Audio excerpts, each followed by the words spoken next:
Welcome back to your channel. My name is Brad, and this is Supercoach Pro. We are back again. We are 5 for 5 weekdays going insane on Supercoach player profiles.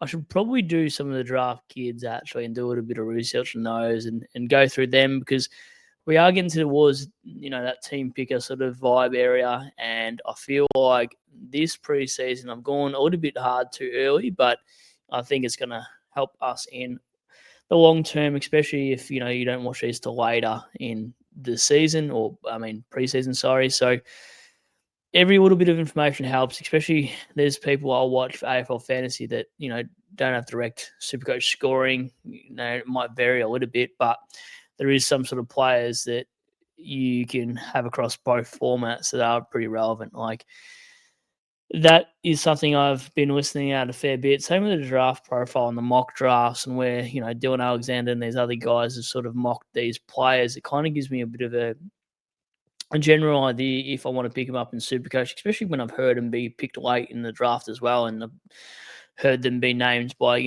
Pommy and all these other guys and Chris from the Tigs channel. I forgot what it is now, but there's a few channels out there that did all the mock drafts, and sort of those players when I pick my rookies this season should pay off. I should actually have a decent rookie side, which I feel like most years I do. But Caldwell for me is an interesting pick. Now, on the surface level, the scoring doesn't look well, just based on his injuries in the past and whatnot.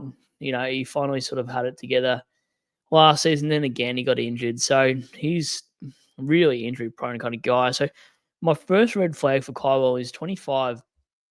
And he's only played 89 games, which you can do that in about 5 seasons, to be honest. And he's been around for a lot longer than that, at least 7. So just getting his body right will be the first thing. Soft tissue injuries. I know the ankle, what was it, like a symptonosis, or I can't even pronounce that properly. I didn't think it was that. Someone called it. I said, there's no way it's that, because Dr. Brad thought he knew everything, of course. Sometimes you just, you do, just from watching games and doing injuries, you think you know better sometimes. And he did that injury and it kind of ended his season. Well, it didn't kind of, it really did. So before that, he was good. So this is a good player profile for me to do personally, because I watched him hard, and it was like watching George Hewitt. He was more contested. He'd go from contest to contest, sort of be that guy that balls his game. He sort of knows where he's quite tough, loves a good tackle. So he's got all the Supercoach pedigree that I like. Probably doesn't kick it enough or go forward enough and kick goals for me to be like, yep, he's a definite lock. But he's one I've definitely considered. He's more spicy to me than the Sam Walsh pick that we'll talk about in video this week. But for me, I just feel like you've got to take a punt somewhere and have a pod somewhere. And this is the kind of guy I don't mind as a pod. The data just isn't there as enough as what these other guys will be similar prices at, I guess, which makes it a little bit trickier for me to say, yep, definitely lock and load. And the fact that his body doesn't always hold up scares me. So he's kind of a guy you pick in round 1 and hopefully he makes the whole season. But if you don't, you're not using 2 trades during the middle of the season, one to bring him in around 10 and one to get rid of him around 18. I'd rather start Caldwell and just see what happens, or not at all, because he's not that kind of guy you bring in back after the season, because we just know what unfortunate history he does have. And the hanger always seems to have soft tissue injuries and injuries in general. So, I mean, his scoring isn't VC. Oh, it's not really VC or C, like, to be honest. It just reminds me of that, first half of Caleb Sarong, where it wasn't anything spicy, but it just did the job to hold that M8 position. And this is what I feel like Caldwell is. He's an M8. I don't know if there's a lot of meat on the bone. Like, I can't see him going past the 110 sort of range, but I can definitely see him do like a 105 range. Definitely accumulates. It's interesting. If Merritt wasn't there, I'm not sure if I'd want to pick him, but because Merritt's still there, maybe Merritt gets a tag and he sacrificed his role like he did last year, and Caldwell sort of stood up when needed to in the middle with Durham. I just don't know if it's the guy I want to pick. I'm not going to sit on the fence about this. He's not a guy I've actually really looked at, to be honest. As a guy I bought in my side to finish off my team and think that he could hold it together, and he didn't do that at all. But yeah, I mean, he's definitely got the role. You'd think uh, how that ruck work happens from Brian or whoever they end up using. Does that help him at all? Because last year had Goldie, and I thought Goldie was actually pretty useless in my opinion. But I just think he's a 105 guy. Feels more like a shorty pick to pick a Caldwell, and that's no disrespect to Shorty if he's watching this, but this feels very shorty spice sort of thing than a Brad sort of pick.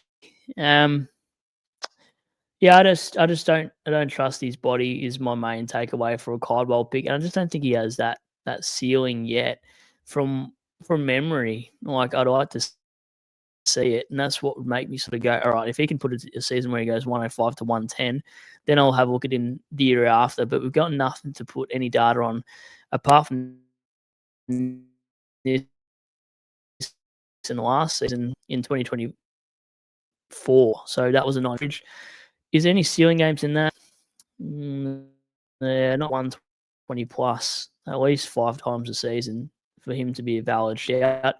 I just think he's too much of a stretch for a breakout candidate. I'd rather a Will Day if he could get his body like Day or a Hayden Young sort of pick that I know if they can put 20 games together that they could easily be top 10. Whereas even if Caldwell does, a whole entire season, I just don't think he'll match it with that top 15 to top 20 even.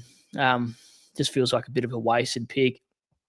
I mean, you're probably wondering why I bought him last season, but I think I bought him for like 400 something K. So I didn't have the option. I thought he could do 100, and he was pretty much there and then gets injured. So for me, yeah, I don't think I'm about this pick. I don't know if there's anything else that could steer me to actually pick him. I don't think he has any other role but a CBA mid. I don't want to see him pushed up into half forward line. I don't want him to see him behind the ball either. It's just, yeah, whether he starts round one and he's had a whole entire pre-season and looks absolute fit and dominates a practice match. I don't even know if that would even still tempt me, to be honest.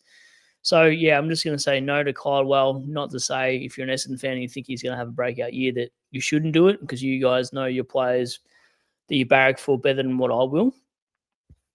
Excuse me, but just based on what I saw last year, I just didn't think there was enough kicking or enough score involvements for me to be hot on him. Definitely feels like that George Stewart pick where it's just a lot of contested possession, a lot of handballs, but it feels tedious when you do watch the scoring go up. It feels like it goes up very, very slowly just because of the handball happy sort of games that you do find to see in these sort of players that feed it to the outside.